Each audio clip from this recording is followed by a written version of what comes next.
Good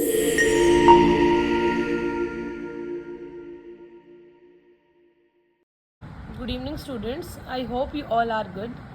So let's start today's topic, that is epidemiology. Epidemiology क्या होता है? The scientific study of causes, distribution and control of the disease condition in a population. That means epidemiology क्या है? वो study है जो किसके बारे में डिस्कस कर रही है? डिसीज़ कंडीशन के बारे में. डिसीज़ कंडीशन के बारे में क्या क्या डिस्कस कर रही है? एक तो कोई भी डिसीज़ कैसे हो रही है, उसकी कॉजेज़ क्या हैं. नेक्स्ट क्या है, उसका डिस्ट्रीब्यूशन क्या है, किस पॉपुलेशन में वो कैसे डिस्ट्रीब्यूट हो रही है, ज़्यादा स्पीड से किस में जा रही है, कम स्पीड है, कहाँ पे ज़्यादा पॉपुलेशन को अफेक्ट कर रही है, कहाँ पे कम पॉपुलेशन को अफेक्ट कर रही है. ये क्या है, डिस्ट्रीब्यूशन है डिसीज़ कंडीशन का. नेक्स्ट क्या है, control of the disease condition. अगर कोई कंडीशन हो चुकी है, फॉर एग्जांपल कोविड-19, तो एपिडेमियोलॉजी ने क्या स्टडी किया कि कोविड-19 किस किस रीज़न की वजह से हो रहा है. सेकंड, उसने क्या देखा कि कौन सा ऐसा एरिया है जहाँ से इसका ओरिजिन हुआ है, कहाँ से ये फैलना स्टार्ट हुई है, कहाँ पर ये ज़्यादा फैल रही है. एंड कंट्रोल, जैसे वैक्सीन लेके आए, मतलब किस तरीके से उस डिसीज़ को अब हम कंट्रोल कर सकते हैं. ये सब कौन स्टडी करेगा? एपिडेमियोलॉजी स्टडी करेगी. ठीक है, एक और डेफिनेशन इसकी देख लेते हैं.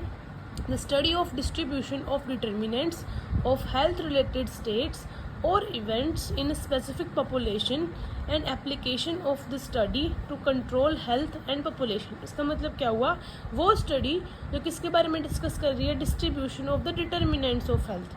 मतलब कि उनके बारे में पता कर रही है वो फैक्टर्स जो हेल्थ को डिसाइड कर रहे हैं, वो फैक्टर्स जो हेल्थ को अफेक्ट कर रहे हैं, उनके बारे में डिस्कस कर रही है. ठीक है, और इस स्टडी को पूरी जो भी हमने पढ़ा कि कैसे डिसीज़ कोज हो रही है, कैसे वो फैल रही है, इस स्टडी को कहाँ यूज़ करना? This study to control healthy population. इसका मतलब जो पॉपुलेशन में जो डिसीज़ कंडीशन फैल रही है, उसको कंट्रोल करने के लिए हम इस स्टडी को क्या है, यूज़ कर सकते हैं. आपकी चॉइस है, आप कोई भी डेफिनेशन याद कर सकते हो. अगर आपको फर्स्ट वाली ज़्यादा ईजी लग रही है तो आप ये याद कर लो, अदरवाइज़ ये याद कर लो. बात वही है, दोनों क्या है, सेम चीज़ है. नेक्स्ट हम बात करते हैं यूजेस ऑफ एपिडेमियोलॉजी के बारे में. यूजेस ऑफ एपिडेमियोलॉजी में सबसे पहला पॉइंट क्या है? To study the historical rise and fall of occurrence of the disease condition. इसका मतलब क्या है, हिस्टोरिकली हम चेक कर सकते हैं डाटा डिसीज़ कंडीशन का, कि राइज एंड फॉल का मतलब ये है कि कितनी वो डिसीज़ कंडीशन बढ़ी है और कितनी वो डिसीज़ कंडीशन कम हुई है. अगर हम बात करें पोलियो की, तो पोलियो का हिस्टोरिकल डाटा हम उठा के देखें तो पहले पोलियो केसेस बहुत ज़्यादा होते थे, बट आज के टाइम पे क्या है, पोलियो के केसेस क्या हो चुके हैं, फॉल हो चुके हैं. इवन पोलियो के केसेस जो है मिनिमम हो चुके हैं. पोलियो जो है इंडिया से इरेडिकेट हो चुका है. ठीक है, तो ये कौन बता रहा है, ये कौन स्टडी कर रहा है? एपिडेमियोलॉजी स्टडी कर रही है कि किसी भी डिसीज़ कंडीशन का राइज एंड फॉल कितना है, किस रेट से वो बढ़ रही है, किस रेट से वो कम हुई है, हिस्ट्री में वो कितनी थी, आज वो कितनी है. फॉर एग्जांपल अगर हम बात करें कोविड-19, एक टाइम पे क्या था, उसका बहुत ज़्यादा हाइप थी, बहुत ज़्यादा राइज हो गए थे केसेस. अब क्या हो चुके हैं, धीरे धीरे करके वो केसेस क्या हो गए, फॉल हो चुके थे. ठीक है, तो ये कौन स्टडी करेगा? एपिडेमियोलॉजी स्टडी करेगी. नेक्स्ट पॉइंट क्या है, point number 2, to study the distribution of the disease among population. ये हम बात कर चुके हैं डेफिनेशन के अंदर कि क्या चेक करेंगे हम, डिस्ट्रीब्यूशन पैटर्न चेक करेंगे पॉपुलेशन के अंदर कि डिसीज़ का क्या डिस्ट्रीब्यूशन पैटर्न है, किस तरीके से वो डिस्ट्रीब्यूट हो रही है पॉपुलेशन के अंदर.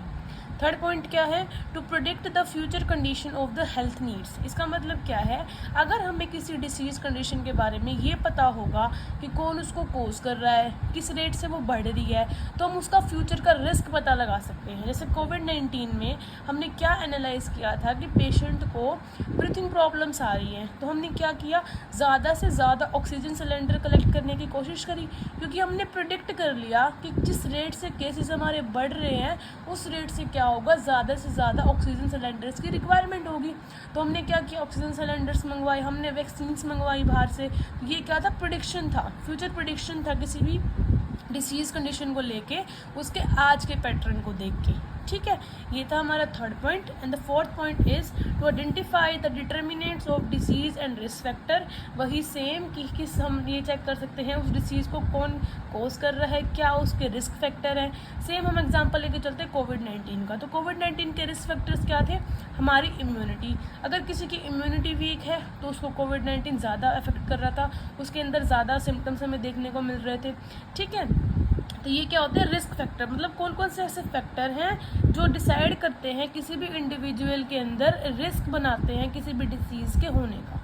ठीक है, नेक्स्ट हमारा फिफ्थ पॉइंट क्या है, to make diagnose by identifying disease कि अगर हमें डिसीज़ का पता चल गया है, फॉर एग्जांपल मुझे पता चल गया है कि ये डिसीज़ कंडीशन है, ये इसके फैक्टर्स हैं, तो मैं क्या बनाऊंगी, डायग्नोज बनाऊंगी। डायग्नोज बनाने का मोटिव क्या है कि जितनी जल्दी मैं डायग्नोज बनाऊंगी, जितनी जल्दी मैं आइडेंटिफाई करूंगी डिसीज़ कंडीशन को, उतनी जल्दी मैं क्या कर सकूंगी, ट्रीटमेंट स्टार्ट कर सकूंगी पेशेंट का।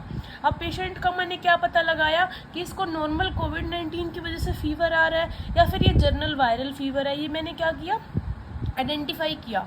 उसके बाद मैंने क्या बनाया, डायग्नोज बनाया कि पेशेंट को कोविड-19 है, इसको क्या लगनी चाहिए, कोविशील्ड लगनी चाहिए या कोवैक्सीन लगनी चाहिए, और इसको क्या है, हॉस्पिटलाइज करवाना है। तो डायग्नोज का मेन मोटिव क्या हो गया कि जितनी जल्दी हो सके डिसीज़ कंडीशन को आइडेंटिफाई करो, उसका डायग्नोज बनाओ, और फर्दर क्या है, पेशेंट को उसका ट्रीटमेंट प्रोवाइड करो एज अर्ली एज पॉसिबल। ठीक है। Next 6th point is to study morbidity and mortality pattern. Morbidity और मोर्टेलिटी पैटर्न का मतलब क्या है कि डिसीज़ कंडीशन की वजह से डिसीज़ कंडीशन किस रेट से बढ़ रही है, प्लस में कितनी डेथ हो रही है उस डिसीज़ कंडीशन की वजह से, और कितनी पॉपुलेशन में वो डिसीज़ कंडीशन हो रही है। ठीक है, तो ये क्या बताते हैं, मॉर्बिडिटी और मोर्टेलिटी, डेथ रेट बताते हैं और डिसीज़ रेट बताते हैं। नेक्स्ट क्या है, 7th पॉइंट क्या है, to formulate etiological hypothesis. Etiological hypothesis का मतलब क्या है, हम क्या है ये प्रेडिक्ट कर लेते हैं कि हाँ ये फैक्टर हो सकता है, ये इटियोलॉजी हो सकती है, ये कॉज हो सकता है इस चीज़ का। फॉर एग्जांपल इटियोलॉजिकल हाइपोथेसिस हम कोविड में बात करें तो एकदम से तो पता नहीं चल गया होगा कि भाई एक कोरोना नाम का वायरस है जिसने क्या है ये डिसीज़ कंडीशन कॉज करी है। तो उसने क्या क्या रिसर्च करी, एक अजम्पशन हमने लगाई। एक हाइपोथेसिस का मतलब क्या होता है, अजम्पशंस करते हैं साइंटिस्ट, जो रिसर्चर होते हैं वो एग्जम्पशन करते हैं कि ये डिसीज़ कंडीशन इस वजह से हो सकती है।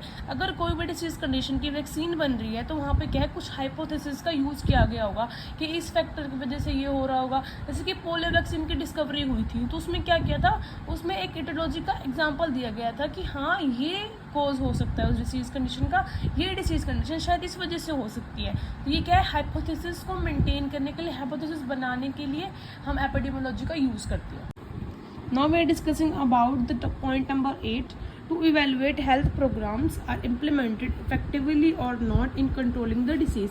इसका मतलब क्या है कि हेल्थ प्रोग्राम्स जितने भी चला रही है गवर्नमेंट हमारी, वो ढंग से इम्प्लीमेंट किए जा रहे हैं, नहीं किए जा रहे हैं, या वो कंट्रोल कर पा रहे हैं, नहीं कर पा रहे उस डिसीज़ कंडीशन को। फॉर एग्जांपल हमारी सोसाइटी में क्या चल रहा है, हमारी सोसाइटी के अंदर, हमारी कम्युनिटी के अंदर आयरन डिफिशिएंसी प्रोग्राम रन कर रहे हैं। गवर्नमेंट हमारी आयरन डिफिशिएंसी प्रोग्राम रन कर रही है वुमेंस के लिए, प्रेग्नेंट वुमेंस के लिए। तो क्या हुआ, हमें ये देखना है कि वो जो प्रोग्राम चलाया गया है उसका बेनिफिट सबको मिल भी रहा है, नहीं मिल रहा है, या फिर उससे डिसीज़ कंडीशन कंट्रोल हो भी रही है या नहीं हो रही है। एक प्रोग्राम चलाने का कोई मतलब नहीं बनता अगर वो उस केसेस को, उस डिसीज़ रेट को क्या है, कम नहीं कर रहा है। ठीक है, फॉर एग्जांपल जब पोलियो प्रोग्राम चलाया गया था तो क्या हुआ था, उसकी इफेक्टिवनेस इतनी थी कि धीरे धीरे करके क्या पोलियो के केसेस जो हैं वो कम हो गए थे। ठीक है, तो इस पॉइंट का मतलब क्या है, एपिडेमियोलॉजी स्टडी करके हम ये पता लगा सकते हैं कि जो प्रोग्राम रन कर रही है हमारी गवर्नमेंट वो सही से इम्प्लीमेंट हो रहे हैं, नहीं हो रहे, वो एक पॉपुलेशन के पास एक्सेसिबल है कि नहीं है, पॉपुलेशन को उसका बेनिफिट हो रहा है कि नहीं हो रहा, उससे डिसीज़ कंडीशन कंट्रोल हो भी रही है या नहीं हो रही है। ये सब कौन डिसाइड करेगा, ये कौन डिस्कस करेगा, हमारी एपिडेमियोलॉजी डिस्कस करेगी। ठीक है,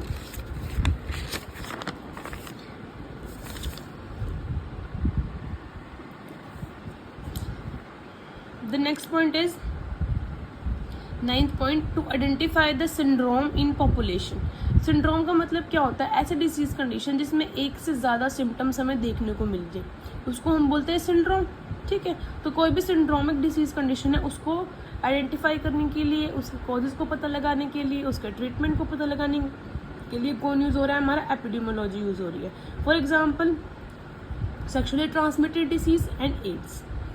10th पॉइंट क्या है, to evaluate individuals risk of getting a particular disease by calculating relative risk in which he और she exposed which is related to the cause of the disease. इसका मतलब क्या है, ये इवेलुएट करने के लिए कि एक इंडिविजुअल को कितना रिस्क है उस डिसीज कंडीशन का, ये देखने के लिए कि वो इंडिविजुअल कितना एक्सपोज्ड है उस रिस्क रेट से। फॉर एग्जांपल हम बात कर रहे हैं लेड पॉइजनिंग की।